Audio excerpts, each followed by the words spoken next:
Donc bonsoir à nouveau, on va commencer. Je me présente, Emmanuelle Crane. Donc je suis ici en tant qu'organisatrice avec deux invités prestigieux, notamment donc l'ambassadeur de l'Indo-Pacifique, Christophe Penaud, et donc l'amiral de Saint-Germain. Quelques mots pour me présenter. Moi je suis présidente du comité de lecture d'études et prospectives à l'AA, donc l'Association des auditeurs de l'IHEDN, une ancienne IHEDN, donc on en a parmi nous. On a également certains des régions, des sessions régionales, et puis l'AFBA, donc Australian France Business Association, ce soir. Et sinon, donc voilà, j'ai une connexion particulière avec l'Indo-Pacifique et je suis vraiment ravie d'avoir l'ambassadeur Penaud pour venir nous parler aujourd'hui de cette région qui a été un peu effacée avec la guerre en Ukraine. Mais on va peut-être commencer avec l'amiral de Saint-Germain qui va nous faire une introduction, comme ça vous aurez un volet militaire sur la région et puis après un volet diplomatique. Pour l'organisation de cette conférence, donc l'amiral va parler environ 10 minutes et puis on aura l'ambassadeur qui va nous parler pendant une grosse demi-heure et après on passera au jeu des questions-réponses. Si vous souhaitez poser des questions en anglais, c'est possible. Sinon, évidemment, en français, ça passe aussi. Amiral, vous êtes directeur du CESM, donc le Centre d'études stratégiques de la Marine. Vous avez une carrière remarquable. Vous avez été conseiller militaire du Premier ministre, commandant du porte-avions Charles de Gaulle. Vous étiez en poste à la Direction générale des relations internationales de la stratégie, et j'en passe. Amiral, est-ce que vous pouvez nous donner un aperçu de l'Indo-Pacifique, donc d'un point de vue militaire? Alors, je vais essayer de donner un peu un témoignage, peut-être un peu de terrain, parce qu'il se trouve que je l'ai pas mal pratiqué l'Indo-Pacifique, et qu'il y a quand même quelques invariants. Et je vais essayer de notamment vous montrer que l'Indo-Pacifique, qui est un concept, je crois, l'ambassadeur me corrigera si je me trompe, est un concept japonais, posé par le Japon, avec les Indiens, je crois. C'est posé lors d'un déplacement d'une autorité japonaise en Inde, et qui a une réalité pour nous les marins, mais qui en pratique recouvre des choses assez différentes entre l'Indien et le Pacifique. Et la façon de relier les deux océans, on va bien sûr y venir, et l'ambassadeur y reviendra naturellement, j'imagine, dans son propos. Moi, je vais donner aussi un peu de témoignage, parce qu'il se trouve qu'en dans le porte-avions en 2019, j'ai eu la chance d'aller jusqu'à Singapour, et d'être au Shangri-La Dialogue de 2019, qui était celui qui posait la stratégie de la défense dans l'Indo-Pacifique par Florence Parly. J'avais reçu la ministre à cette époque-là en escale à Singapour. Et donc, en fait, cette pratique un peu par le terrain m'a permis aussi d'observer par les marines riveraines, en particulier celle du Quad, Australie, Japon, États-Unis et puis Inde, et puis par ailleurs par la coopération que moi je vis depuis quelques années avec l'Inde, la marine indienne, permet de ressentir un peu concrètement sur le terrain et d'entendre les voix des militaires, des marins sur place. Alors pour commencer, pour être rapide, parce que j'ai que 10 minutes, donc je vais essayer de faire court. Je vais juste rappeler en quelques chiffres quand même ce que c'est que l'Indo-Pacifique pour nous, France, parce que finalement, d'abord, s'il y a une stratégie française, c'est parce que la France, voisine du monde, par ses étendues maritimes, c'est sa ZEE, deuxième ZEE mondiale, bien sûr, c'est 90% de la ZEE qui est en Indo-Pacifique. 90%, c'est les DOMCOM qui est derrière. Et donc, c'est une responsabilité d'abord vis-à-vis des populations, 2 millions de ressortissants à peu près français dans l'Indo-Pacifique, qu'ils soient des personnes, des concitoyens ou qu'ils soient des expatriés, mais ça fait 2 millions. Et puis, environ 7000 militaires prépositionnés.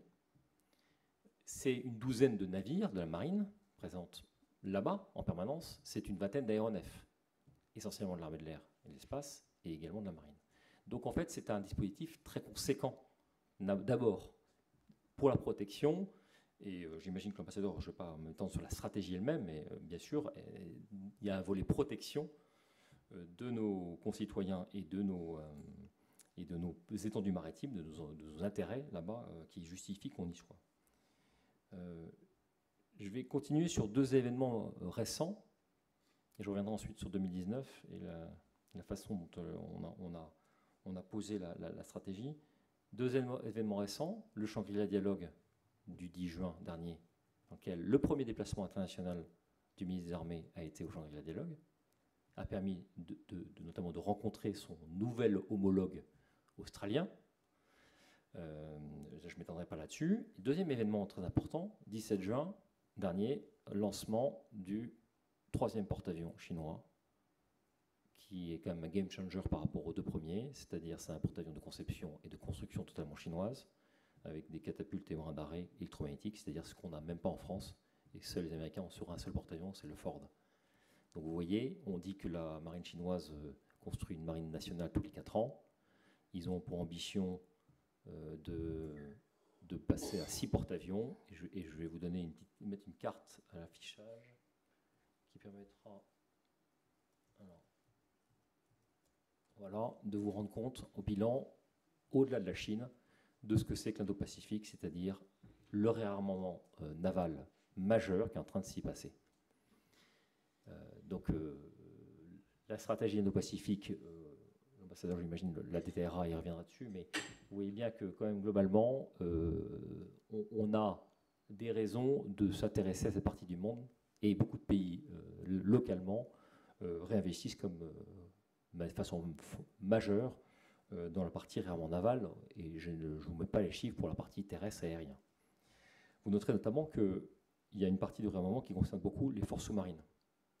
Si je ne vais pas, moi, parler d'AUKUS, mais ce n'est pas un hasard si AUKUS concernait les sous-marins que ça fait autant d'effets. Parce qu'en fait, ce qui se passe, c'est que dans les grands rapports militaires qu'on observe, il y a bien sûr le réarmement chinois, il y a les réarmements des pays riverains, et il y a l'affrontement sino-américain qui se joue, et qui se joue notamment sur une partie majeure qui est Taïwan, et la capacité de la Chine à pouvoir ouvrir, grâce à Taïwan, l'accès à la haute mer pour sa dissuasion nucléaire. Donc on pourra revenir éventuellement dans la question sur la mer de Chine méridionale, la zone des 9 traits, Paracels, Spratlys, mais également sur ce que ça dit de Taïwan et de pourquoi Taïwan est stratégique par rapport à l'accès à la haute mer de la part des Chinois. Le deuxième élément important qui me semble nécessaire de rappeler, c'est que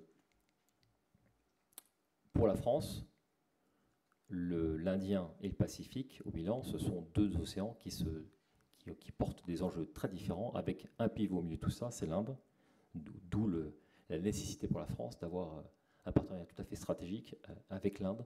Ce qui se passe, moi j'ai fait 3 exercices qui s'appellent les Varuna avec la marine indienne, pour dire que la marine indienne, elle aussi, monte en gamme de manière monumentale. Acquisition porte-avions, mais aussi forces sous-marines et bateaux de surface, et aéronautique navale, et bien sûr armée de l'air. Donc en fait, on a un partenaire stratégique qui pour nous est un vrai pivot entre l'Indien et le Pacifique.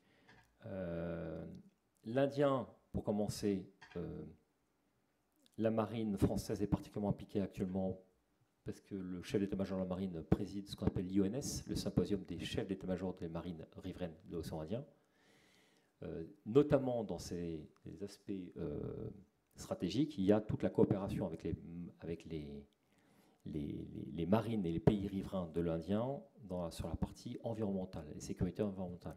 Donc toute la partie liée au dérèglement climatique et les conséquences que ça va avoir sur les océans, qui seront en fait les premiers impactés avec la hausse du niveau de l'eau, avec les phénomènes de déplacement, de réchauffement qui engendrent des déplacements des ressources halieutiques et autres, fait qu'il y a un des aspects majeurs de l'IONS et donc la coopération qui se passe effectivement entre les marines riveraines de l'océan Indien se passe notamment sur les aspects de sécurité environnementale.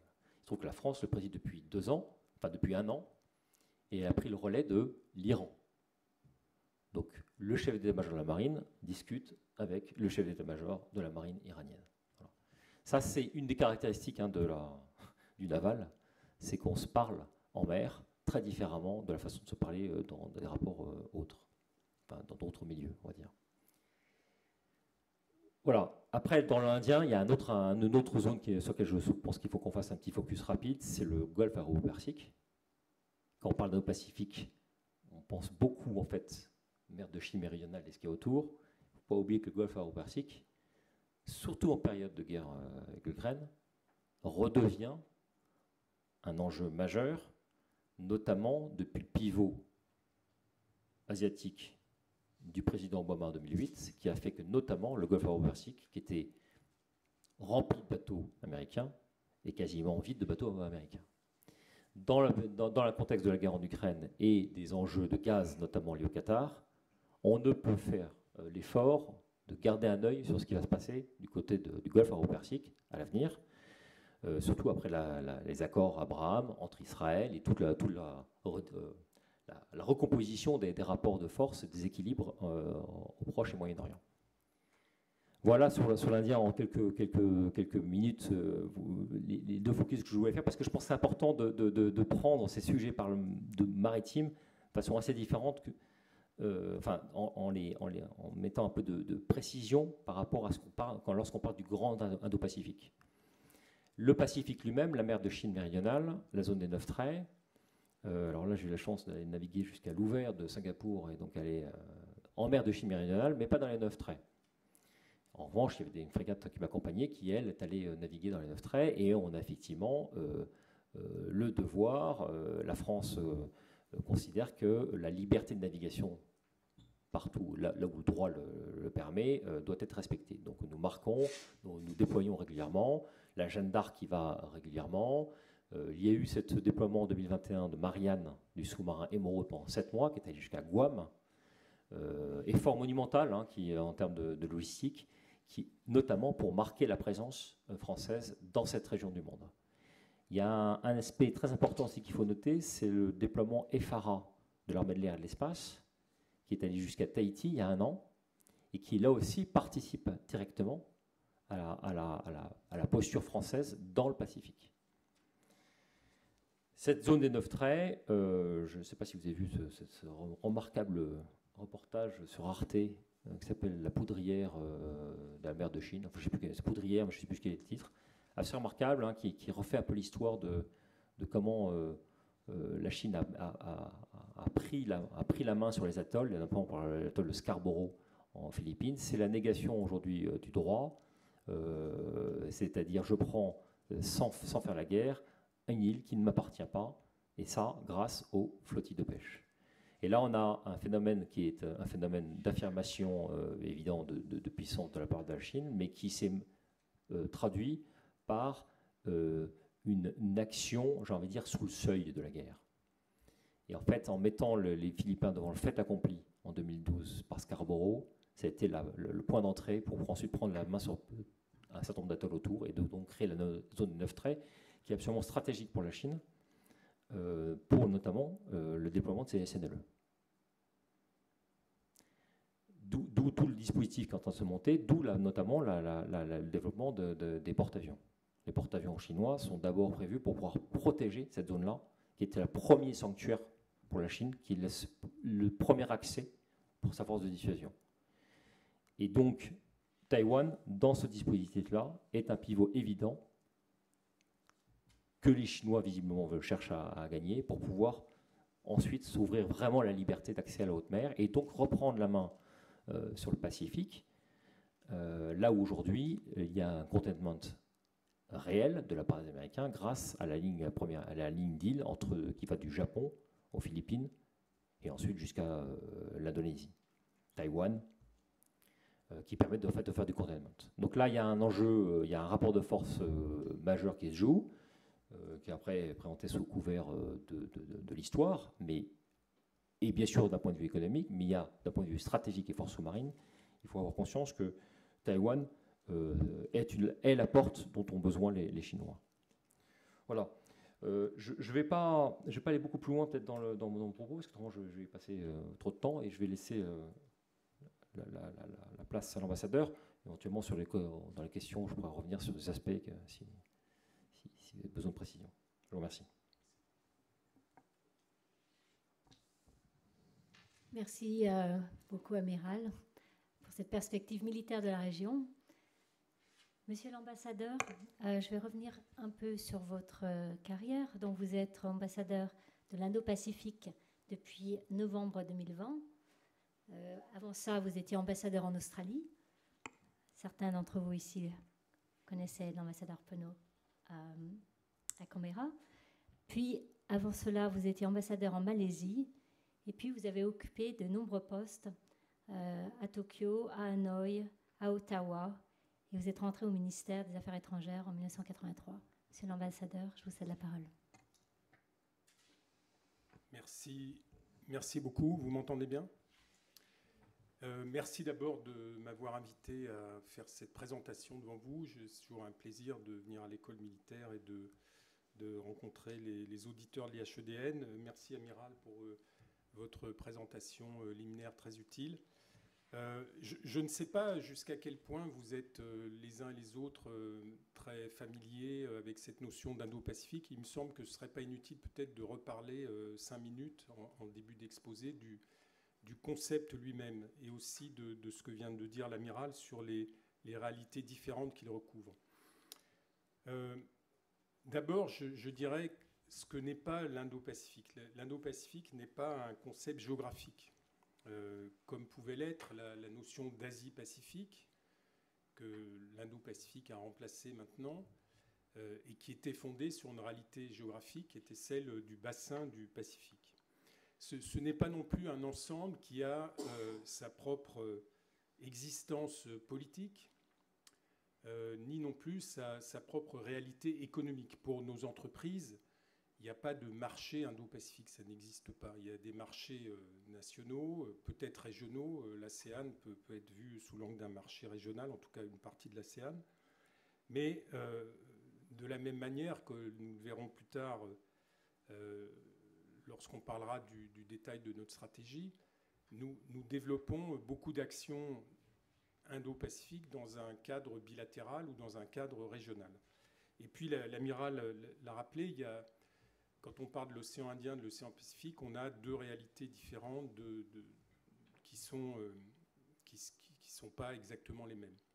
Alors finalement, qu'est-ce que c'est donc l'Indo-Pacifique ? C'est un concept stratégique qui repose sur deux choses essentielles qui font son unité. La première, c'est la connectivité des deux océans. Connectés par les voies maritimes commerciales, qui sont de véritables artères de l'économie mondiale. Les flux de marchandises qui transitent par les deux océans représentent les 2/3 des approvisionnements énergétiques mondiaux et 1/3 du commerce de marchandises. C'est beaucoup. Et ça intéresse particulièrement l'Europe, puisqu'on est à un des bouts de la chaîne et que beaucoup de nos approvisionnements passent par là. Deuxième chose qui connecte les deux océans, c'est évidemment la montée en puissance de la Chine. Et c'est ça qui donne beaucoup de sens à ce concept stratégique.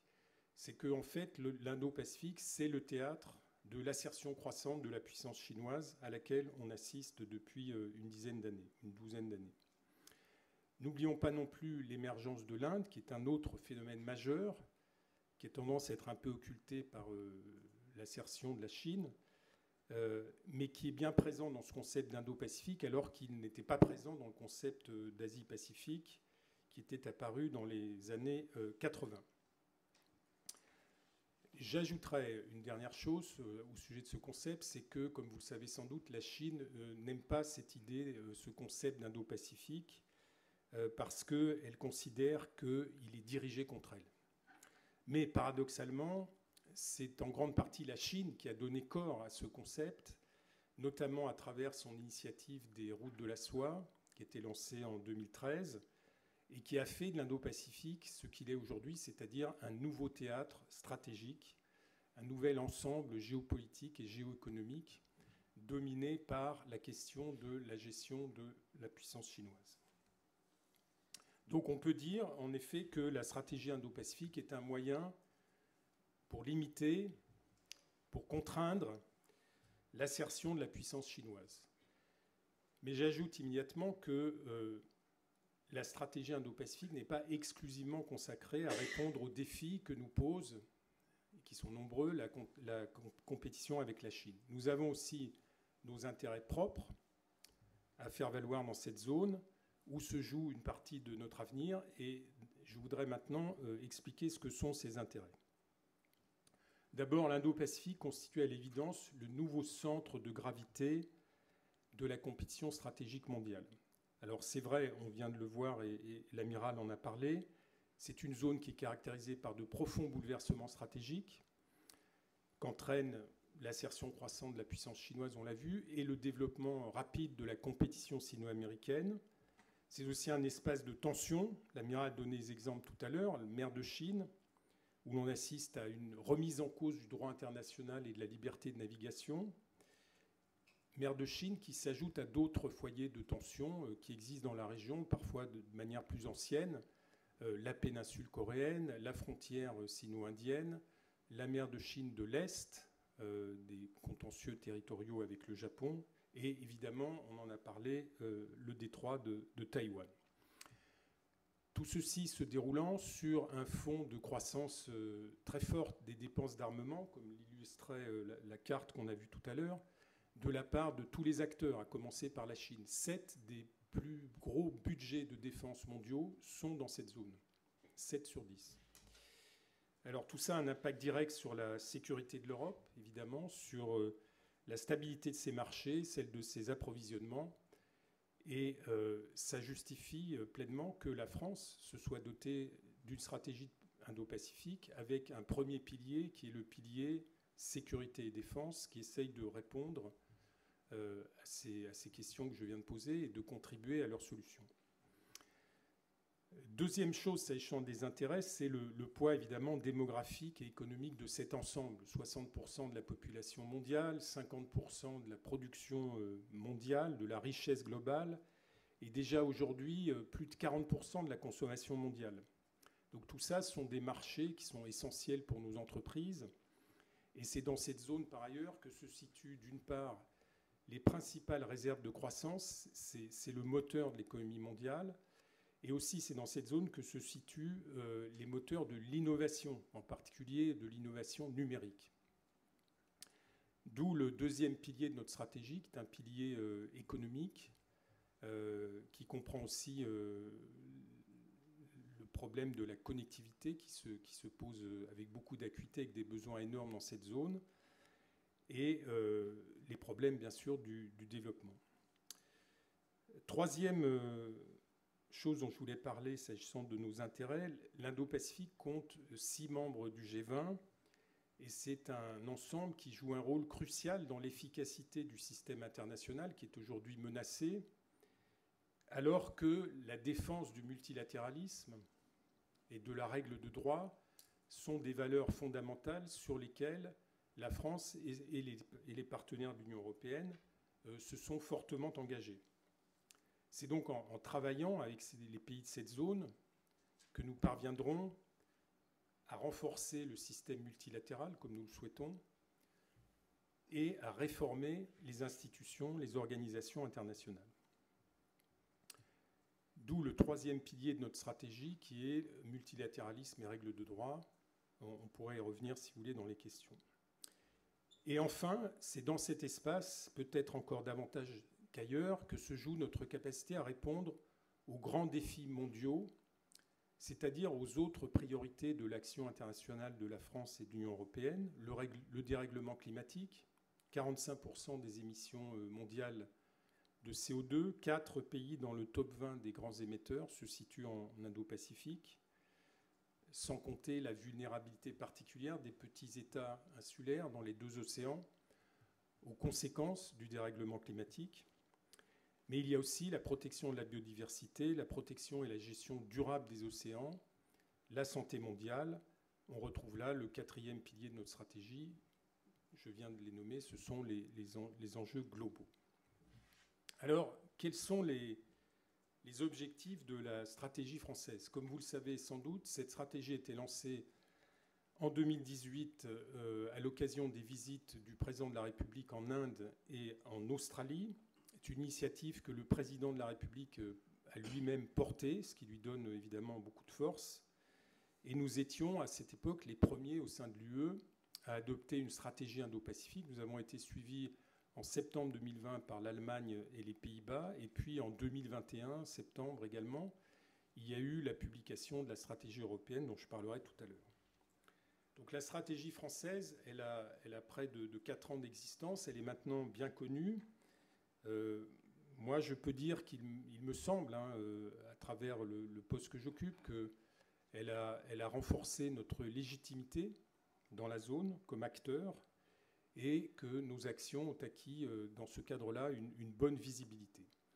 Alors, il y a une particularité française qu'on ne trouve pas dans les autres stratégies et qui renforce encore le sens de notre engagement, c'est que nous sommes une nation résidente de l'Indo-Pacifique grâce à la présence de nos territoires ultramarins, auxquels, l'amiral l'a rappelé tout à l'heure, sont rattachés 90% de notre zone économique exclusive et sur lesquels vivent 1 600 000 compatriotes ultramarins, plus 400 000 expatriés, ça donne les 2 millions dont vous parliez tout à l'heure. L'intégration régionale de nos territoires ultramarins dans leur environnement immédiat, c'est une des priorités majeures de notre stratégie, comme l'a rappelé le président lorsqu'il est allé à Nouméa en 2018, à La Réunion en 2019 et à Papeete en juillet 2021. Nos territoires, dans la stratégie, c'est un atout que nous devons valoriser, mais la stratégie, c'est aussi une opportunité pour nos territoires. L'amiral l'a rappelé, nos forces de souveraineté qui sont présentes sur les territoires, environ 7000 hommes, sont chargés d'assurer la défense de nos souverainetés. Ce dispositif militaire permanent, en réalité 5000 hommes de forces de souveraineté et 2000 hommes pour les forces de présence qui sont à Djibouti et dans les Émirats arabes unis. Donc ça vous fait 7000 hommes dans l'ensemble indo-pacifique. Donc ces forces, il faut savoir qu'en dehors de leur mission de souveraineté, elles jouent également un rôle central dans les coopérations régionales que nous menons avec les pays de la zone. J'en prends un exemple. Dans le Pacifique, nous menons avec l'Australie et la Nouvelle-Zélande des opérations de surveillance maritime ou d'assistance humanitaire dans le cadre de catastrophes naturelles. Et nos territoires constituent également, au-delà de la présence de nos forces, du fait des compétences qui y sont rassemblées, vous avez tous les opérateurs de l'État qui sont présents, l'AFD, l'IFREMER, l'IRD, des instituts de recherche, des universités. Ce sont des plateformes pour développer ces coopérations dont je parlais avec les pays voisins et parfois avec des pays plus lointains comme l'Inde ou le Japon. Venons-en maintenant aux grands principes et ça nous permettra de discuter des valeurs que nous défendons à travers cette stratégie indo-pacifique. Quand je dis nous, c'est la France et l'Union européenne, puisque nos stratégies sont parfaitement alignées, évidemment. Et ça me permettra aussi de parler de la Chine, qui, comme je l'ai dit tout à l'heure, est un élément important de cette stratégie, bien sûr.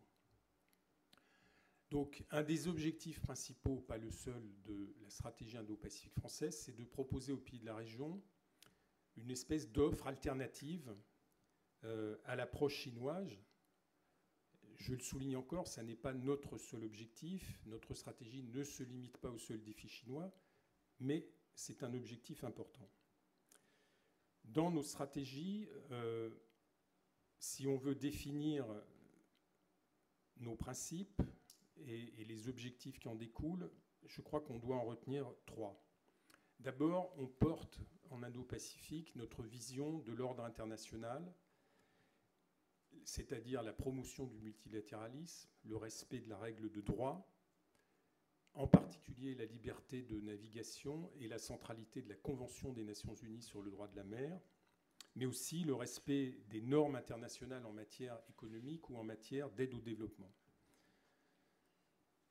Donc, promotion au multilatéralisme. Deuxièmement, la méthode que nous proposons en Indo-Pacifique, c'est une méthode coopérative qui est basée sur nos partenariats dans la zone. L'amiral a évoqué celui que nous avons construit avec l'Inde.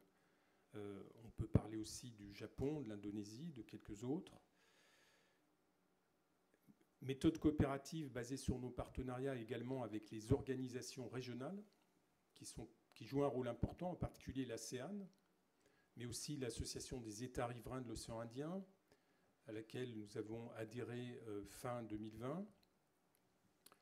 la COI, Commission de l'océan Indien, que l'amiral a évoqué tout à l'heure. Et cette méthode coopérative que nous proposons, elle refuse deux choses. Le prisme exclusivement sécuritaire, c'est-à-dire on n'est pas en faveur d'une approche qui serait exclusivement sécuritaire, et la logique des blocs, la logique de polarisation. Cette approche répond, je le constate à travers les entretiens que j'ai quand je voyage dans la région, aux préoccupations de la plupart des pays de cette zone qui ne souhaitent pas être entraînés dans un choix binaire entre la Chine et les États-Unis. Et je crois que cette approche dessine en particulier de fortes convergences avec les positionnements qu'ont adoptés l'ASEAN, mais aussi l'Inde. Et le troisième élément que je voulais vous livrer, c'est celui de l'approche multidimensionnelle. J'ai dit tout à l'heure que nous ne nous reconnaissons pas dans une approche exclusivement sécuritaire de la zone. Il y a des problèmes de défense et de sécurité qui sont extrêmement sérieux.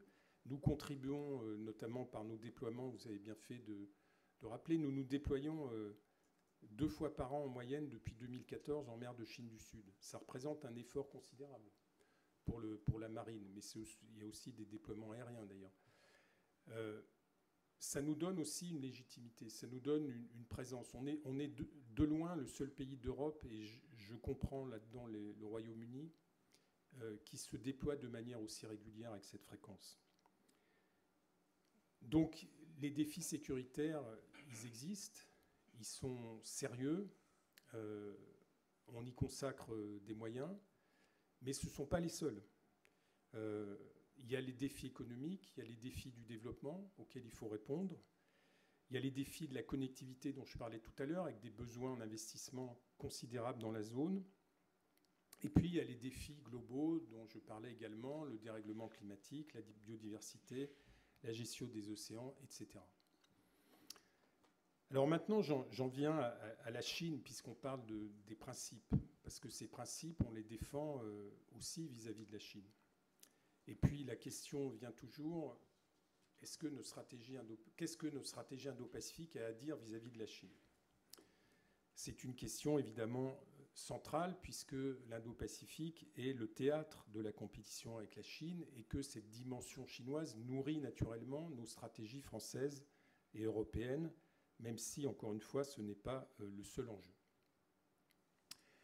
Notre approche de la Chine, notre approche européenne de la Chine, elle se fonde sur une triple constatation qui présente la Chine à la fois comme un partenaire, comme un compétiteur et comme un rival systémique.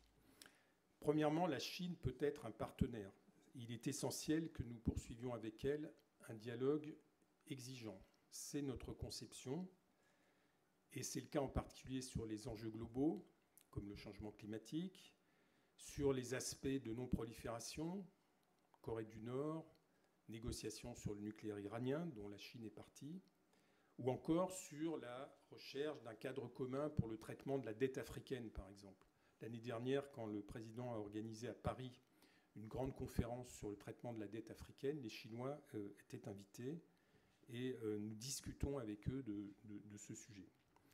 Une coopération que nous estimons souhaitable également sur d'autres sujets. Un très bon exemple est celui de la santé mondiale, même si la Chine ne se prête pas vraiment à une coopération, un dialogue sur ce sujet-là. Ça, c'est pour l'aspect partenariat, mais qui est très important et que nous souhaitons maintenir.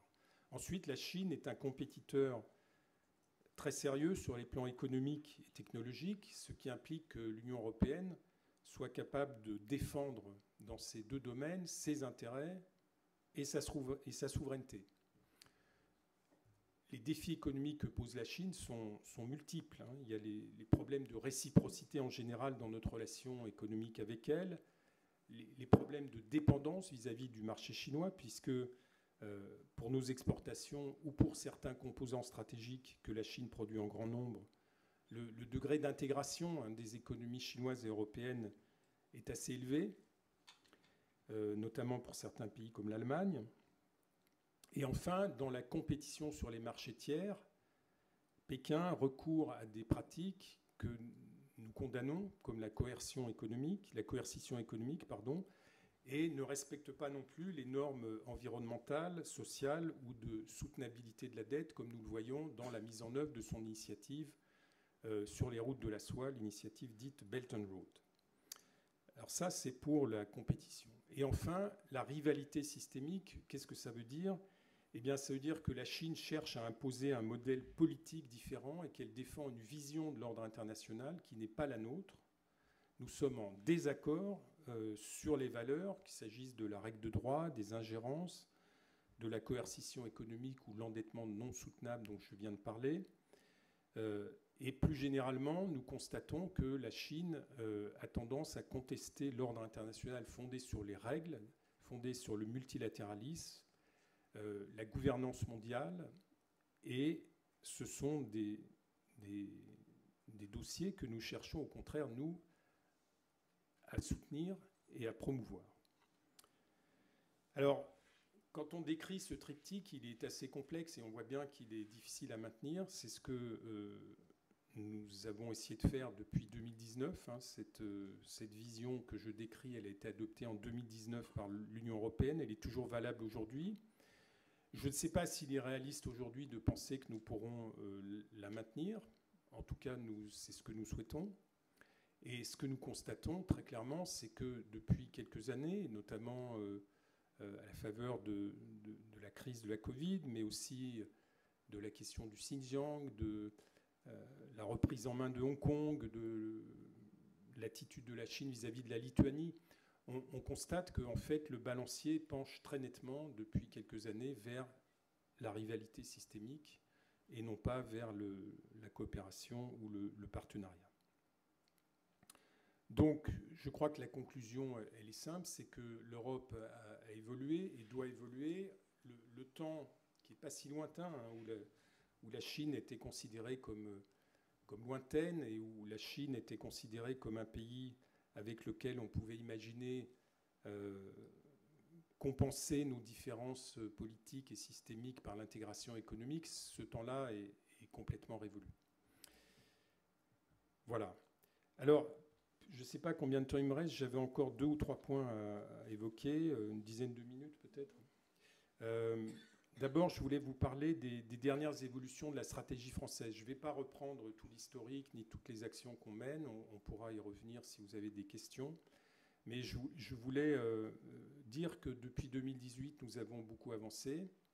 D'abord, on a structuré notre stratégie en 4 piliers, comme je l'ai dit tout à l'heure. On a publié un document de stratégie qui est disponible sur le site du ministère de l'Europe et des Affaires étrangères, auquel vous pouvez vous référer.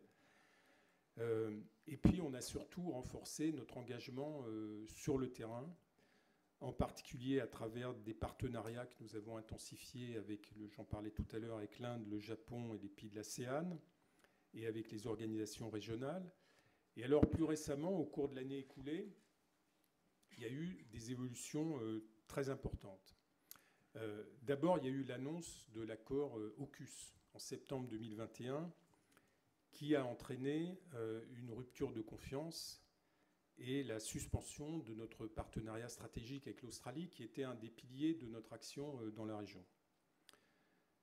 Les choses, depuis, ont évolué de 2 manières.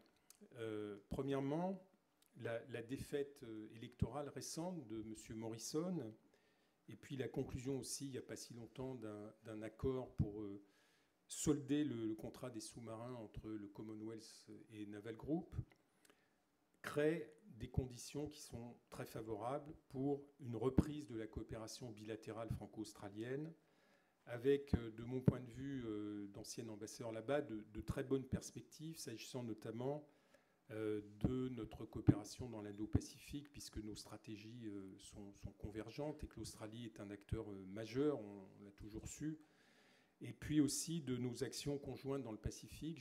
J'en ai cité 2 tout à l'heure, mais il y a beaucoup de domaines dans lesquels on travaille ensemble et on pourrait sans doute en faire encore davantage, maintenant que le nouveau gouvernement australien n'est plus climato-sceptique, c'est-à-dire qu'il va être en mesure de répondre à ce qu'attendent les pays de la zone qui considèrent que pour eux, le dérèglement climatique, c'est le défi principal, c'est le problème numéro 1.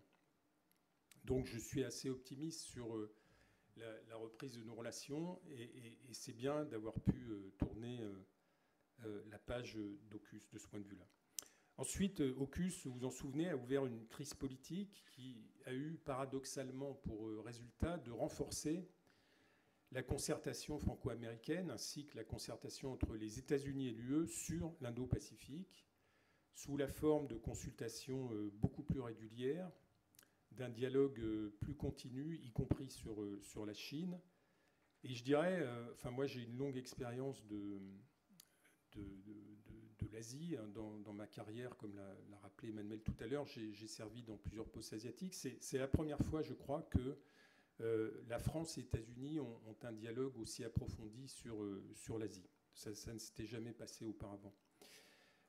Et puis surtout, j'ai envie de dire qu'une concertation plus étroite entre les États-Unis et les alliés européens sur l'Indo-Pacifique, ça garantit évidemment plus d'efficacité dans nos approches respectives. La deuxième évolution par AUKUS, c'est qu'avec les pays de l'ASEAN, nous avons donc continué la mise en œuvre de notre partenariat de développement, mais surtout nous avons fortement renforcé le partenariat stratégique qui nous lie à l'Indonésie, à l'occasion des visites à la fin de l'année dernière des ministres Parly et Le Drian. Vous avez sans doute suivi ça. Le ministre des Armées, Sébastien Lecornu, a participé, comme l'a rappelé l'amiral tout à l'heure, il y a quelques jours, il y a 2 semaines, quelques temps après sa prise de fonction, au dialogue Shangri-La à Singapour, où il a pu rencontrer donc plusieurs de ses homologues. En dehors de l'Australien, il a vu également l'Américain, le Singapourien, l'Indien, me semble-t-il, non, peut-être. En tout cas, l'Américain, le Singapourien, certainement. Et puis, il a pu donc manifester à nouveau notre intérêt pour l'Indo-Pacifique, l'engagement de l'Union européenne dans l'Indo-Pacifique et notre soutien à la centralité de l'ASEAN, qui est un élément également important.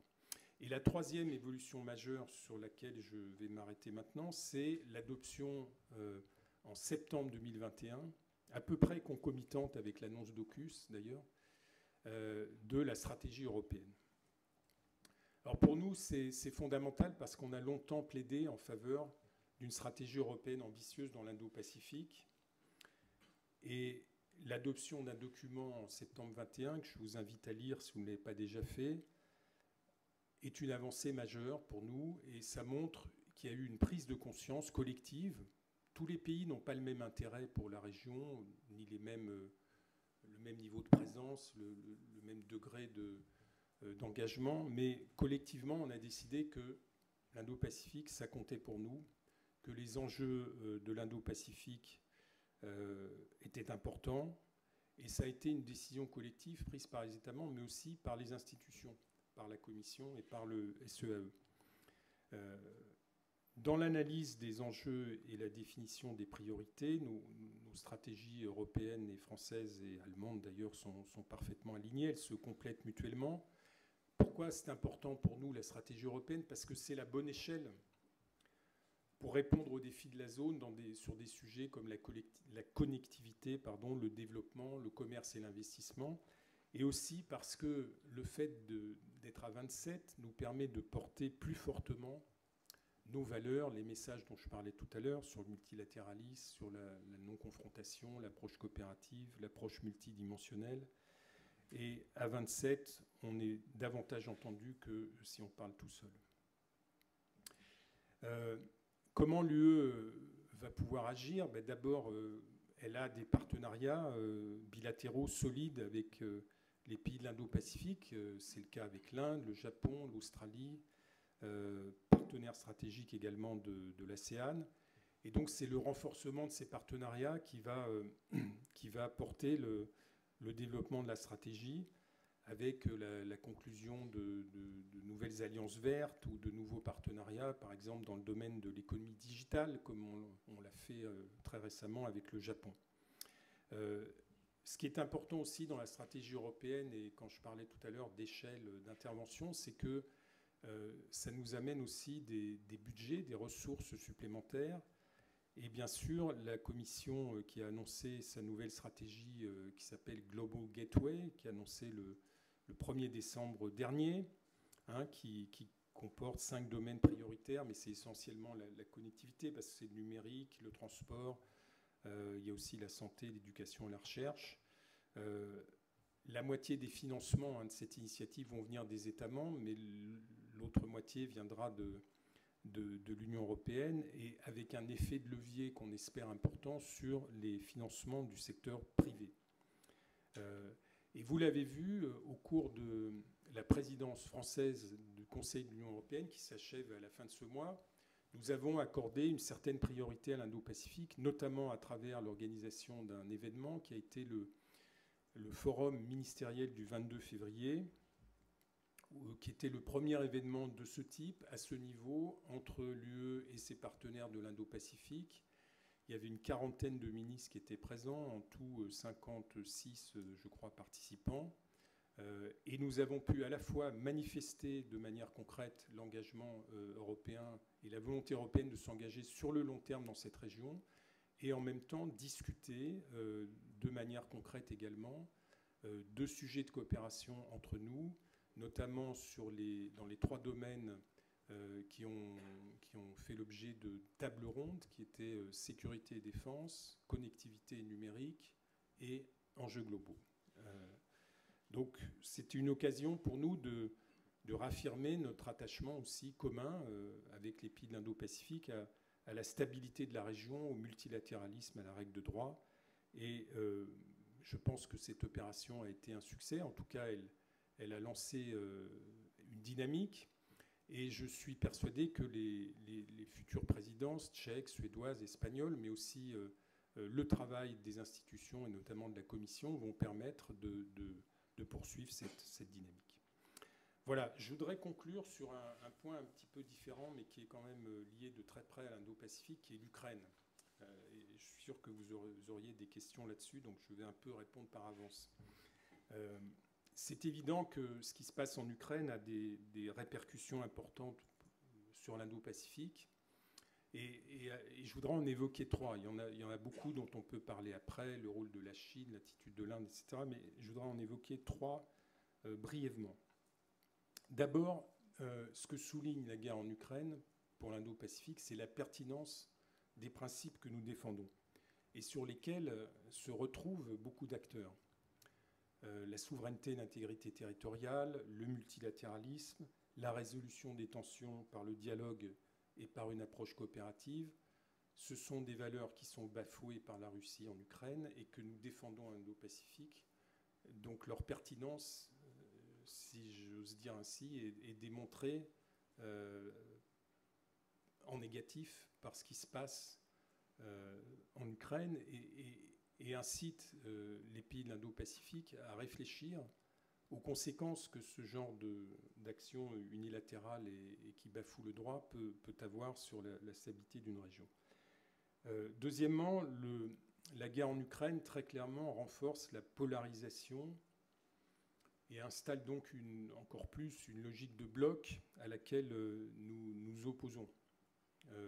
Ça, c'est très clair. Et c'est pourquoi il me semble que le message français et européen de multipolarité garde toute sa force dans un contexte, je l'ai rappelé tout à l'heure, où la majorité des pays de la région ne souscrivent pas à une approche confrontationnelle et ne souhaitent pas être contraints de faire un choix entre la Chine et les États-Unis.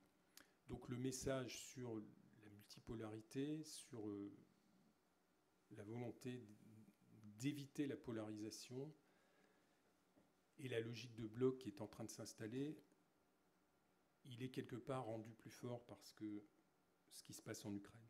Et puis le troisième aspect pour moi essentiel, c'est la dimension économique.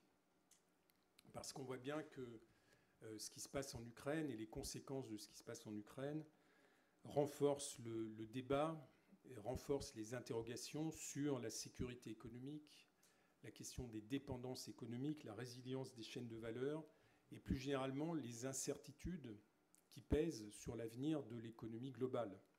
Et ces sujets sont particulièrement importants. J'ai rappelé tout à l'heure le poids de l'Indo-Pacifique, plus de 50% de la richesse mondiale. Ces sujets sont particulièrement importants pour les pays de la zone, qui est une zone qui est très intégrée économiquement, avec des chaînes de valeur intégrant la Chine également. Et ce que l'UE aura à dire sur ces sujets-là va être regardé de très très près en Indo-Pacifique.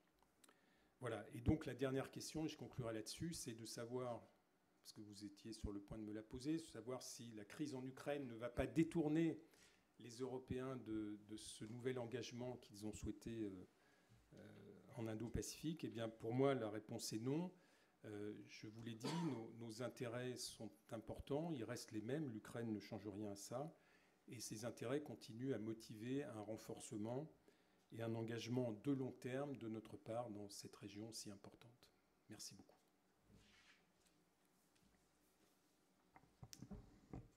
Merci infiniment, ambassadeur Penaud, pour cet exposé très clair et très complet.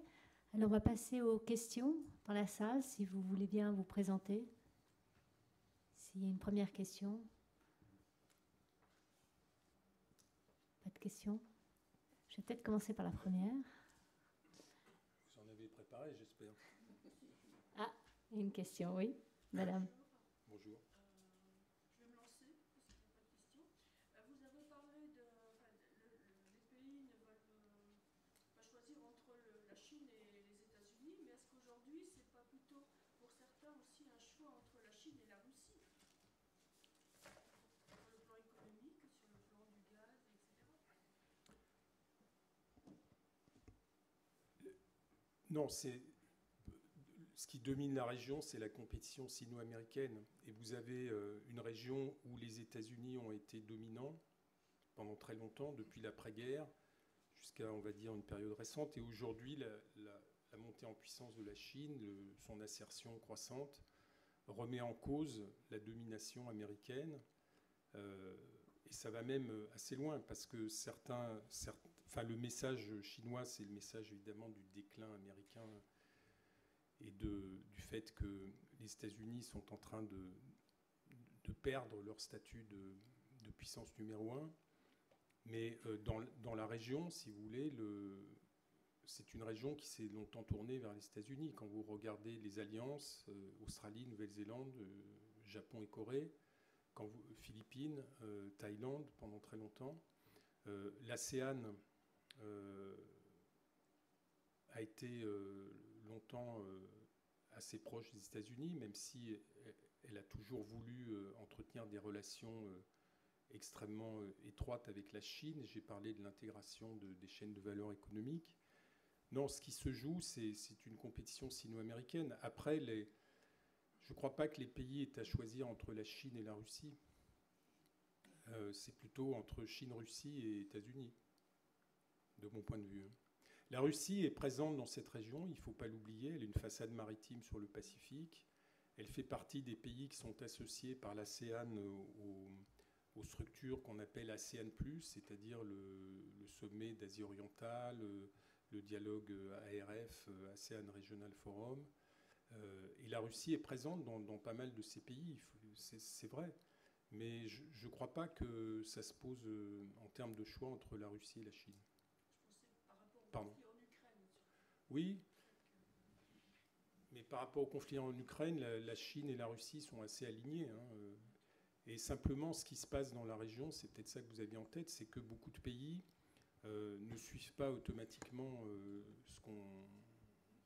ce qu'on leur dit sur les sanctions, sur certains votes aux Nations Unies. Quand on voit la carte des votes, il y a de quoi s'inquiéter, parce qu'on voit que notre influence, enfin l'influence de ce qu'on appelait l'Occident, est en train a beaucoup diminué en Afrique, en Amérique latine notamment, mais même en Asie aussi.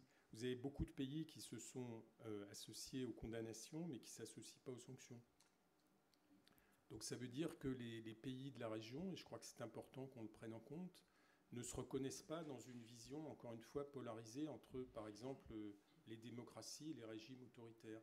Vous avez beaucoup de pays en Asie, comme Singapour, qui sont des régimes autoritaires démocratiques, mais qui ne voient pas d'un très bon œil qu'on vienne leur donner des leçons, même si on le fait avec conviction, sur les droits de l'homme, les droits de la personne, etc., ou sur la liberté d'expression, etc. Donc Je ne dis pas que c'est bien, je ne dis pas que je souscris à ça, mais il faut qu'on en tienne compte, nous, occidentaux, quand on approche les pays de la région et qu'on comprenne que les alignements ne sont pas automatiques aujourd'hui, comme ils ont pu l'être avant, et que sur un sujet comme l'Ukraine, il y a des nuances qui s'expriment sur notre approche et sur la politique de sanctions, qui est, de mon point de vue, parfaitement légitime, encore une fois, mais ce n'est pas forcément ce que pensera un Indonésien ou un Indien.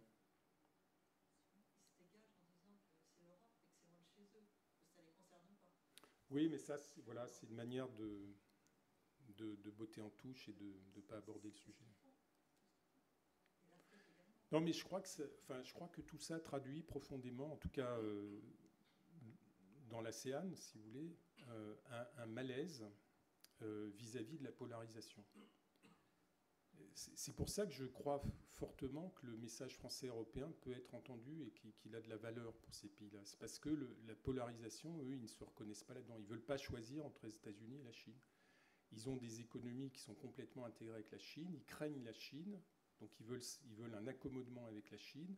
Et en même temps, ils ont besoin d'une présence américaine pour faire contrepoids à la Chine. Mais ils ne veulent pas choisir. Alors certains pays, chaque pays a l'Australie, la Nouvelle-Zélande, qui sont des alliés des États-Unis, le Japon et la Corée, qui sont des alliés des États-Unis, ont une vision différente.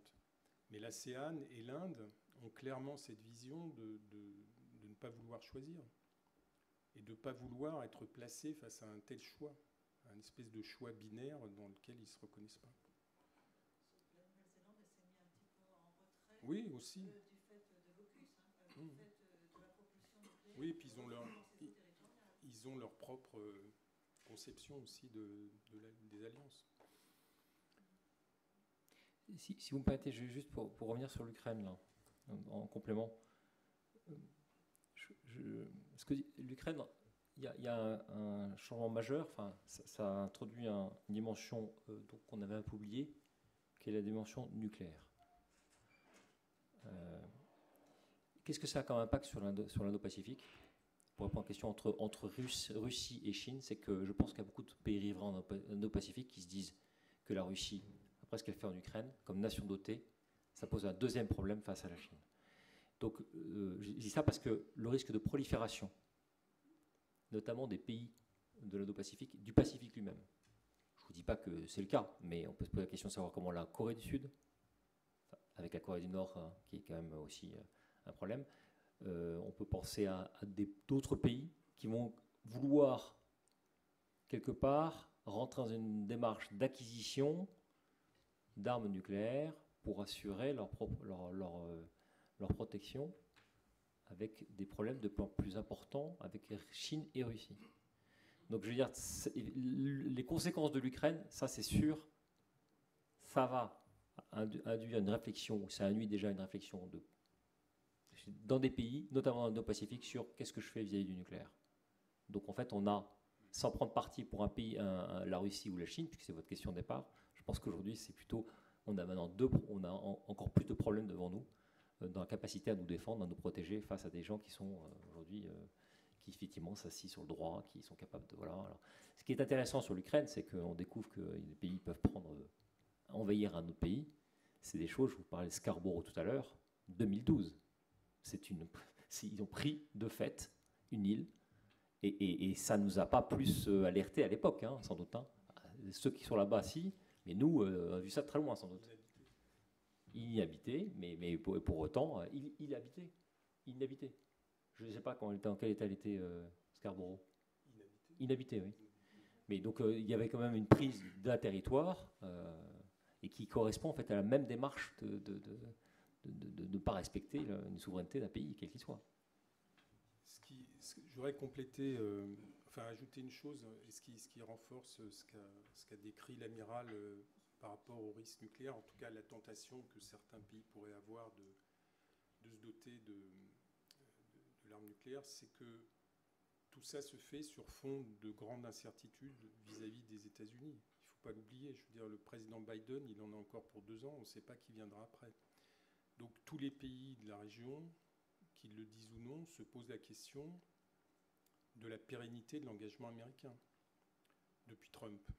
Parce qu'on sait qu'on peut avoir un président totalement imprévisible qui ne prend plus en compte les alliances et qui mène une politique uniquement centrée sur ses intérêts. Donc ça aussi, ça incite pas mal de pays, les Japonais, les Coréens en particulier, je ne sais pas pour l'Australie, je ne m'avancerai pas, mais à réfléchir. À réfléchir et à se dire, ça, plus la menace chinoise, plus ce qui se passe en Ukraine, ça fait quand même beaucoup. Et nous devons peut-être, en tout cas, étudier toutes nos options. Je pense qu'aujourd'hui, il y a des options qui ne sont plus tabous. Ce qui, évidemment, comporte un risque de tension très important. Pardon, je vais peut-être passer la parole à monsieur, si vous voulez bien vous présenter. Oui, merci beaucoup, Sylvain Herzberg. Monsieur l'ambassadeur, est-ce que vous pourriez développer, notamment sur les perspectives que vous voyez à Belt and Road Initiative, sachant un certain nombre de réactions de pays qui sont en coopération avec la Chine dans ce cadre, je pense à la dette, mais en même temps aux bénéfices qu'ils peuvent en tirer, et à leur perception de ce qui semble être un ralentissement de l'économie chinoise. Alors, Belt and Road Initiative a quand même, dans un premier temps, connu une progression assez impressionnante. C'est d'ailleurs ce qui nous a beaucoup alertés et perturbés tous à l'époque.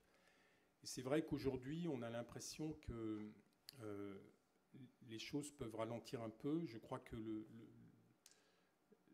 la Chine a toujours des moyens très importants pour investir à l'étranger, parce que c'était ça aussi la cause de Belt and Road, c'était des surplus d'investissement que la Chine voulait utiliser. Je crois que ça existe toujours.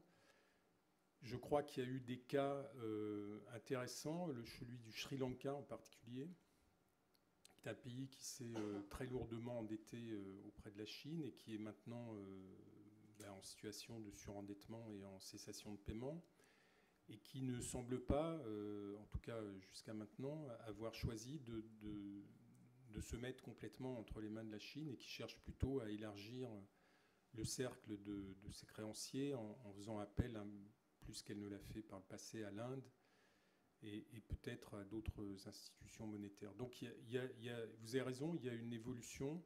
Je pense quand même que le rouleau compresseur chinois est toujours en action. Et nous, le défi que ça nous pose, parce que c'est, je crois, le défi le plus difficile que nous ayons à relever, c'est d'être capable de mettre en place une offre alternative. Et comment peut-on lutter avec les financements chinois, qui sont souvent généreux, même avec des conditions léonines derrière, qui s'accompagnent aussi de pratiques que nous réprouvons.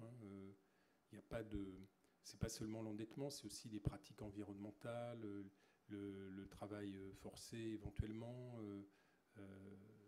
peut-être la corruption.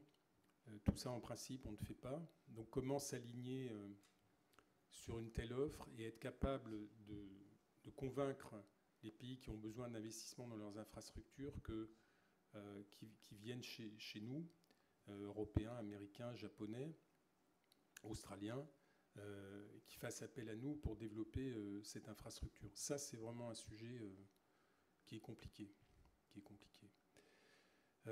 Après, moi, je vois quand même que la Chine continue à progresser dans le Pacifique, par exemple. Alors, c'est pas que de la Belt and Road, c'est aussi de l'offensive diplomatique, mais tout marche ensemble. Et qu'elle progresse à bas bruit, parce que ça fait moins l'objet de l'attention des médias, dans l'océan Indien de la même manière. La Chine est présente dans l'océan Indien partout, elle a sa base à Djibouti, donc ça fait du bruit, elle a une présence navale permanente dans le golfe d'Aden, elle est présente autour du canal du Mozambique, elle est présente à Madagascar, elle est très présente au Pakistan, où il y a un deuxième Djibouti qui est en train de se mettre en place. Enfin, et ça se fait à bas bruit parce que l'océan Indien n'est pas tellement sur les écrans radars. Mais c'est tout aussi préoccupant que ce qui se passe dans le Pacifique, de mon point de vue.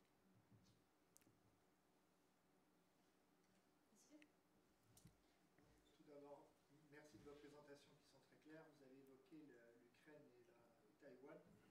En cas d'agression de Taïwan Taïwan par la Chine. Deux questions. Est-ce que l'on a des obligations militaires par rapport à Taïwan pour une éventuelle intervention? Et quelles seraient les implications ou les conséquences à court terme pour la France dans ce cadre-là, comme on le voit déjà pour l'Ukraine qui en fait le parallèle?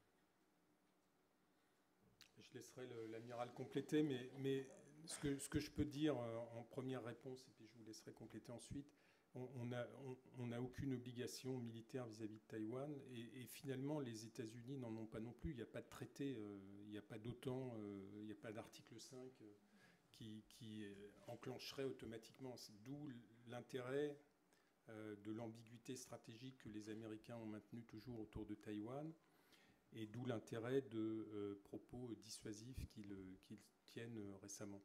Donc sur cette question-là. Après, quelles conséquences ça aurait pour nous? C'était ça la deuxième partie de votre question. Franchement, je ne pense pas que l'Union européenne ou la France soit un acteur militaire en cas de confrontation, ça c'est très clair. Mais ce que nous devons faire, en revanche, c'est d'abord tout faire pour éviter cette confrontation, donc appeler au dialogue, mettre en garde aussi Pékin vis-à-vis de la tentation qu'il pourrait avoir, et puis se préparer au cas où. C'est-à-dire, qu'est-ce qu'on fait s'il y a un incident grave autour de Taïwan? Quel type de sanctions on prend? Ça sera beaucoup plus difficile qu'avec la Russie, hein, parce que notre dépendance vis-à-vis du marché chinois ou vis-à-vis de certaines fournitures chinoises, c'est pas seulement le pétrole et le gaz, ça va beaucoup plus loin. Mais je voulais dire de mon côté, mais ça c'est plus une conviction personnelle, que je ne crois pas à un conflit militaire dans l'immédiat autour de Taïwan, pour différentes raisons. Mais ce que je crois en revanche, c'est qu'on va continuer à assister à une montée en puissance de la Chine dans les zones, ce qu'on appelle les zones grises. C'est tout ce qui est infra-militaire, si vous voulez. Et qui testent les lignes rouges américaines, qui testent les lignes rouges taïwanaises, par exemple les pénétrations répétées dans les zones d'identification de défense aérienne, le déni d'accès dans certains cas au détroit, etc. Tout ça, ça va continuer. La désinformation, la manipulation de l'opinion, les attaques cyber, c'est ça que fait la Chine. Je ne crois pas que la Chine va s'embarquer dans les mois qui viennent dans une aventure militaire. Je ne vois pas quel serait son intérêt. Je me trompe peut-être, hein, tout le monde peut se tromper, mais je crois par contre que en matière d'action en zone grise, les choses vont s'amplifier. C'est dans la logique. Et la logique, c'est que la Chine a indiqué très clairement ses lignes rouges. Sa ligne rouge, c'est l'indépendance de Taïwan. Dans ce cas-là, elle interviendra militairement. Mais je ne crois pas que les États-Unis, qui ont répété au Shangri-La, Lloyd Austin l'a redit, qui ne sont pas favorables à l'indépendance de Taïwan, ils l'ont répété. Je ne crois pas que la présidente taïwanaise, malgré ses convictions, fera campagne pour sa réélection sur l'indépendance de Taïwan. Donc, pour l'instant, à mon avis, on est plutôt dans des conflits de zone grise, mais qui sont dangereux, qui peuvent déboucher sur une escalade ou un dérapage. Ça c'est clair. C'est ça le risque, en fait. Et c'est là où on pourrait avoir un conflit militaire non contrôlé. Enfin, je sais pas. Je partage complètement votre point de vue. Je mettrai 3 petits éléments supplémentaires. Il y a tout ce qui se passe, vous parlez du cas, si jamais ça arrivait. Il y a tout ce dialogue stratégique. Et je viens toujours, hein, c'est des nations dotées hein, qui s'affrontent. Donc elles ont un dialogue qui n'est pas le même. Hein. C'est pour ça que l'Ukraine est très indépendante, très différent. Bon, on peut dire, s'il y avait eu l'arme nucléaire, ils n'auraient pas été envahis. Enfin, c'est pas comme ça que le débat se pose. Hein. L'Ukraine, à l'époque, pour faire le match. Mais enfin bon. Donc en fait, la guerre de l'Ukraine est très différente pour cette raison-là. Donc c'est d'abord ce dialogue stratégique qui joue, qui doit éviter effectivement qu'on arrive là. Deuxièmement, est-ce l'intérêt fondamental de la Chine d'y aller? Déjà, les Chinois sont-ils prêts à mourir pour Taïwan? Il faut se mettre un peu à la place aussi des Chinois. L'enfant unique, voilà, le peuple chinois adhérerait-il à quelque chose? Parce que ce serait un conflit, on imagine, conventionnel assez dur, parce que le Taïwan a quand même une défense qui est quand même qui est conséquente. Et troisième aspect qui procède du deuxième, c'est, il me semble aussi, en fait, les conséquences économiques. Alors là, vous posiez la question par rapport à nous. Il est certain qu'on n'a aucun intérêt à ce que Taïwan soit d'une manière ou d'une autre en guerre, donc derrière avec parce qu'on passe sur semi-conducteurs, TSMC, l'hyperdépendance. On a vu que le Covid déjà, on n'arrive plus à mettre nos compteurs numériques dans nos voitures. Après le Covid, on voit bien que dans le cas de guerre, bloquer Taïwan, c'est potentiellement bloquer cette capacité du grenier à semi-conducteurs que reste Taïwan, et pour un certain temps. C'est parce que les États-Unis réinvestissent comme des fous. Ça coûte de dizaines de milliards de dollars pour réussir à atteindre le niveau aujourd'hui de TSMC. Donc il y a quand même... Est-ce qu'on n'aurait pas plus tous à perdre, et je parle de Chine et États-Unis, à un conflit? Donc je pense que ces aspects économiques sont fondamentaux en fait.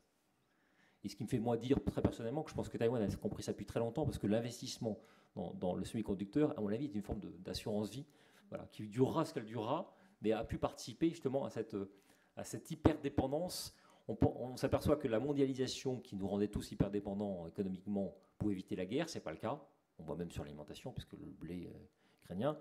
Pour autant, là, je pense que sur les semi-conducteurs, aujourd'hui, c'est un tel secteur stratégique que ça doit quand même aussi repousser l'horizon d'un éventuel conflit.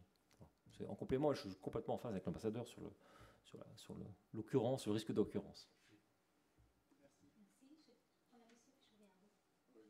Yvan Boileau, donc moi j'étais dans la marine et j'ai quitté pour rejoindre Naval Group où je viens de passer 5 ans au sein du programme en Australie à FS. Donc moi ce qui m'intéresse c'est de revenir sur AUKUS et avoir votre avis en fait sur la nature de cet accord, parce que en fait ce qui m'a frappé, et ça c'est un avis personnel, je ne m'exprime pas au nom de Naval Group ou quoi que ce soit, mais moi ce qui m'a frappé en fait en arrivant dans ce programme, c'est qu'il manquait ce type d'accord, parce qu'en fait on travaillait en tripartite avec les Américains et les Australiens, et j'ai toujours considéré, notamment dans les affaires de sécurité, que s'il n'y a pas d'accord qui permet d'échanger notamment la documentation protégée, etc., et ben, il est très difficile de travailler. Et dans le domaine du nucléaire, en fait, on a des accords de ce type avec les Américains, avec les Britanniques, etc., qui permettent de travailler plus facilement. Or, AUKUS, finalement, aujourd'hui, c'est associé à une trahison. En fait, c'est pas une décision stratégique, AUKUS, c'est un accord, en fait, pour pouvoir travailler dans le domaine du nucléaire à 3, avec des pays qui se sont concertés, qui ont dit on va travailler à 3. Nous, pour travailler dans ces domaines sensibles des sous-marins, en fait, moi, je trouvais qu'il manquait cet accord qui aurait pu s'appeler FROSUS pour pouvoir travailler et échanger, et ne serait-ce que contractuellement, en fait, pouvoir utiliser de la documentation qui ne nous était pas accessible. Donc voilà, ma question, c'est autour d'AUKUS, et cette focalisation qu'on fait sur AUKUS, où on dit finalement c'est une traîtrise, mais est-ce que c'est vraiment une traîtrise? Ça dit un accord de travail. D'accord. Plusieurs points. Donc, je me souviens quand j'étais en Australie, avoir évoqué le sujet que vous mentionnez. C'est vrai que c'était la manière dont les Australiens voulaient gérer ce programme. C'est-à-dire qu'ils avaient leur rapport avec Lockheed Martin, qui fournissait le système de combat du sous-marin, et leur rapport avec Naval Group, qui fournissait le bateau. Bon. Et nous, on a ressenti, c'est vrai, enfin vous, Naval Group, vous avez ressenti très vite les insuffisances de ce type d'arrangement, mais ça a été conçu comme ça. Mais je pense, oui, vous avez raison, que c'était une des faiblesses. Après, pourquoi est-ce qu'on a parlé de traîtrise dans le cas d'AUKUS?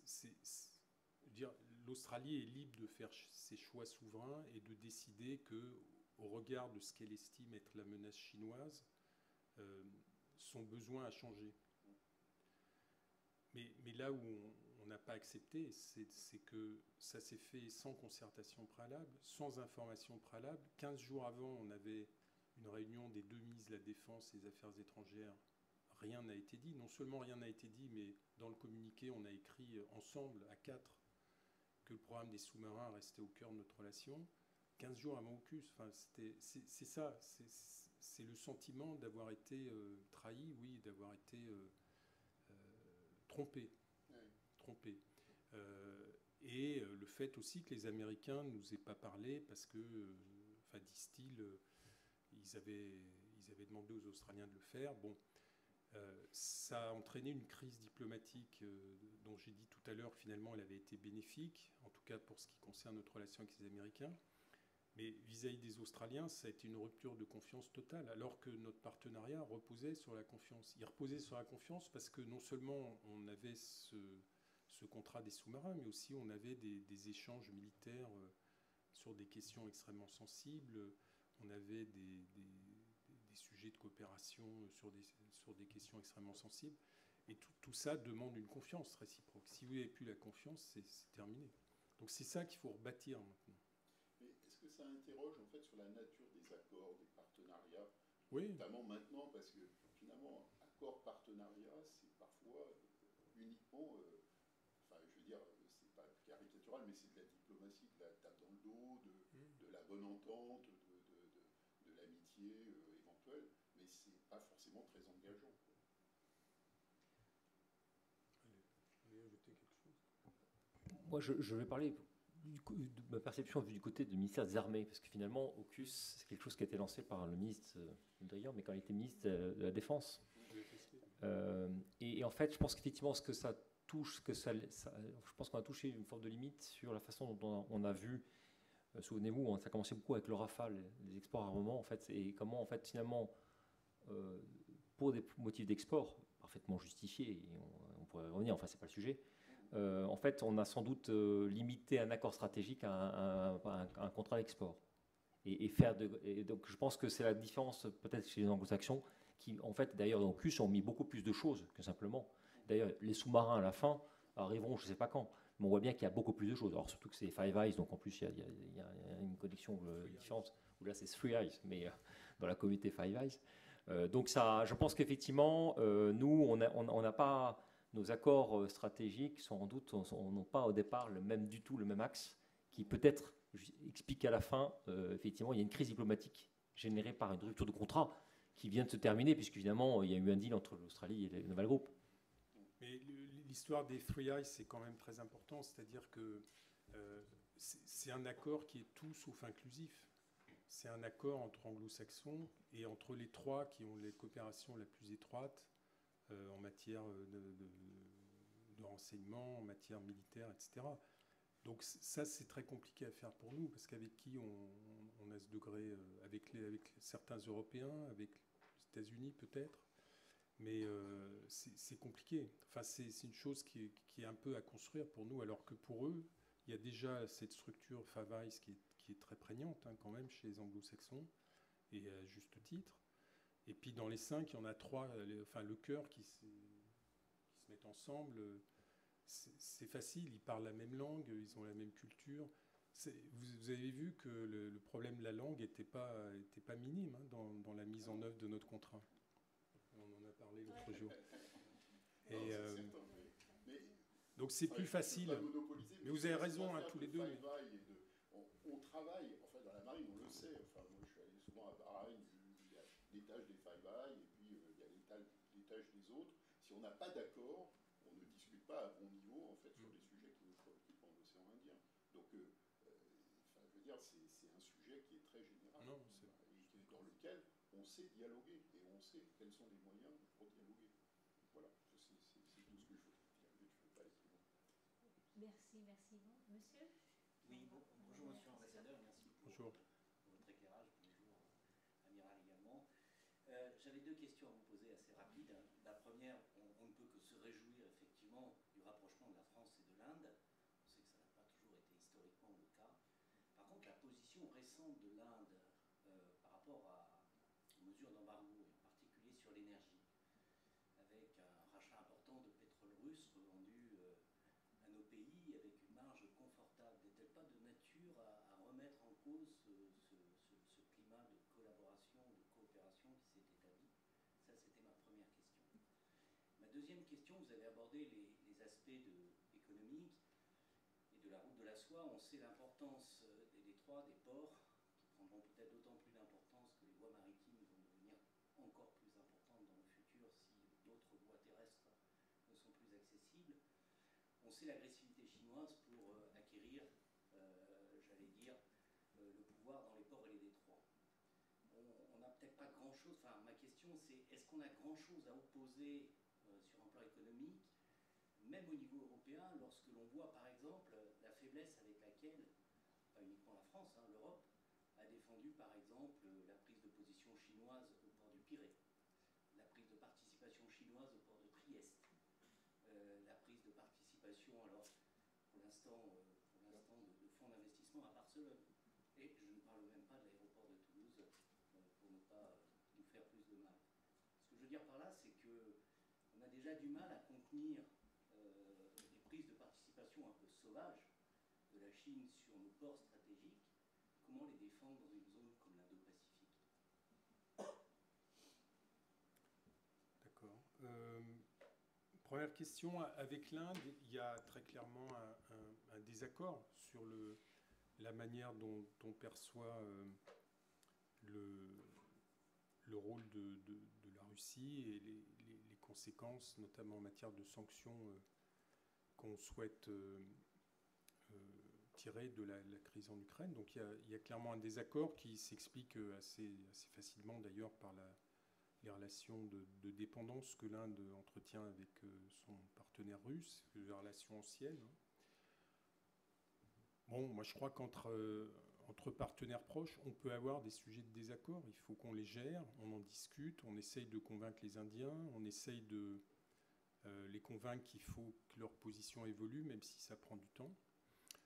Je ne pense pas que ça soit de nature à remettre en cause notre partenariat stratégique. Et aussi, je voudrais dire que celui-ci repose quand même sur des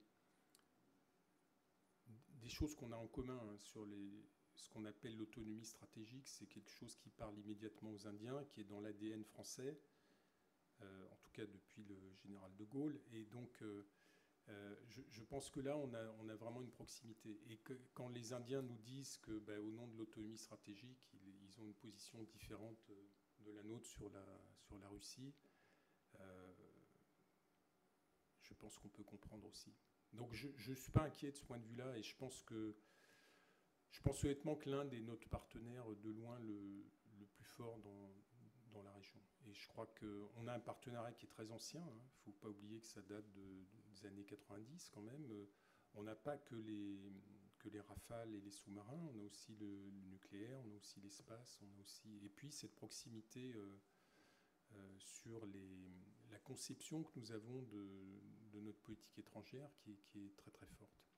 Alors votre deuxième question, oui, je fais un peu allusion tout à l'heure, c'est le grand défi, c'est comment est-ce qu'on peut monter une offre alternative à l'offre chinoise. Alors vous parlez de l'exemple des ports. Les exemples que vous donnez sont un peu anciens, c'était encore l'époque où on imaginait qu'on pouvait faire des affaires avec la Chine, que permettre à la Chine de prendre le contrôle de l'aéroport de Toulouse, ça ne posait pas de problème. Bon, on a vu qu'ils n'en ont rien fait. Ils ont fait. Heureusement qu'on avait une clause de revoyure quand même et qu'on a pu annuler ce faux pas. Mais je pense que les problèmes se posent de la même manière aujourd'hui. À mon avis, la seule possibilité de répondre, ce serait d'avoir, mais c'est compliqué à mettre en place, ce serait d'avoir une offre commune avec des partenaires japonais ou des partenaires américains ou les deux ou des Coréens, et qu'on réussisse à monter ensemble. Mais là, c'est un changement culturel profond parce qu'on ne travaille pas comme ça, on travaille en compétition pour l'instant. Et la Chine arrive et prend le contrôle. Après, je trouve qu'en Europe, vous avez parlé de l'exemple du Pirée, il y en a eu d'autres en Italie, etc. Je pense qu'en Europe, l'influence chinoise est quand même en recul. C'est-à-dire, quand on regarde ce qui s'est passé avec la Lituanie, la Chine décide de punir la Lituanie à cause de Taïwan. Les 26 autres pays ont été solidaires, ou à peu près, enfin il y en a un qui ne l'est pas tellement, mais enfin ça ne se voit pas, mais les 25 sont solidaires. Ça, c'est bien, c'est nouveau. On n'aurait pas eu ça il y a 7-8 ans.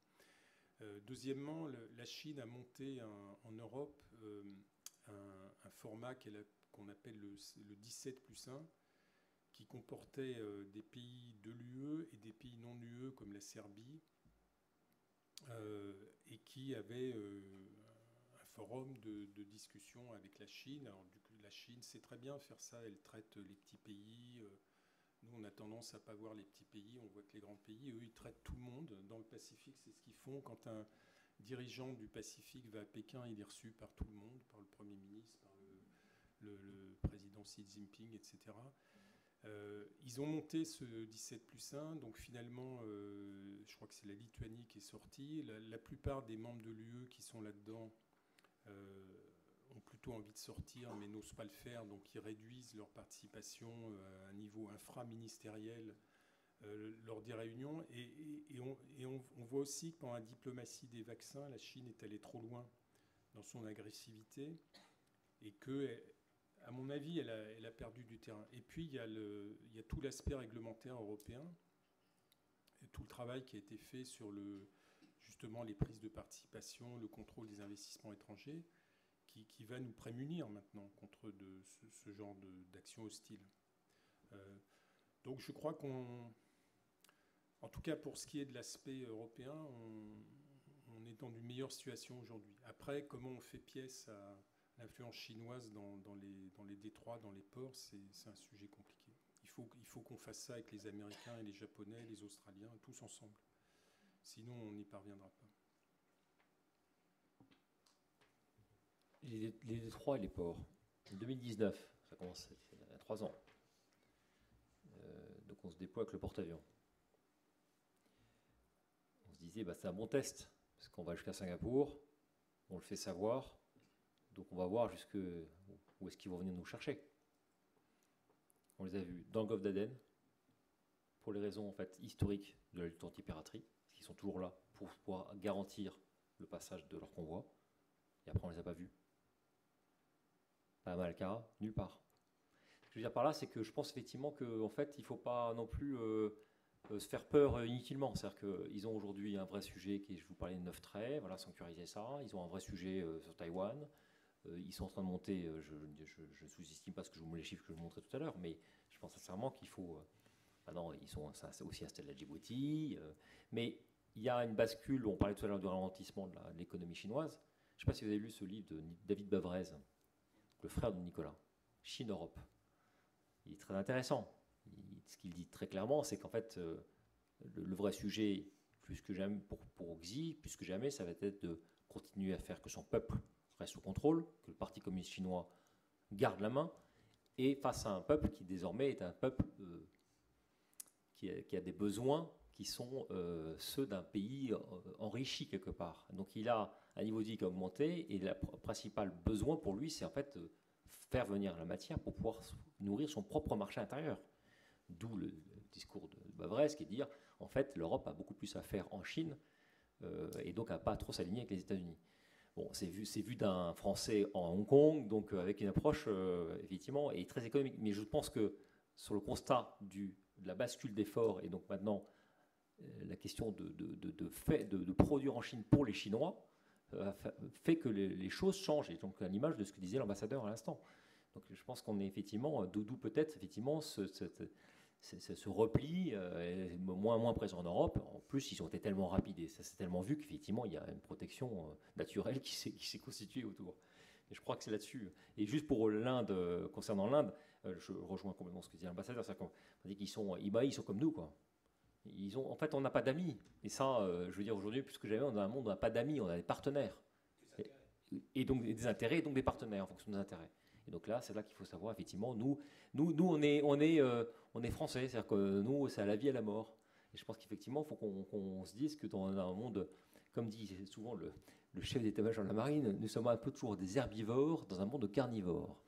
Et je pense que c'est assez vrai, c'est-à-dire que les carnivores, plus que jamais, ont repris là. Alors, c'est pas très vegan ce que je dis là, mais c'est effectivement, il va falloir qu'on sorte de notre vision herbivore de tout ça, et donc accepter qu'effectivement, les partenariats, en fonction de nos intérêts, et donc les Indiens jouent, voilà, ils ont leurs intérêts.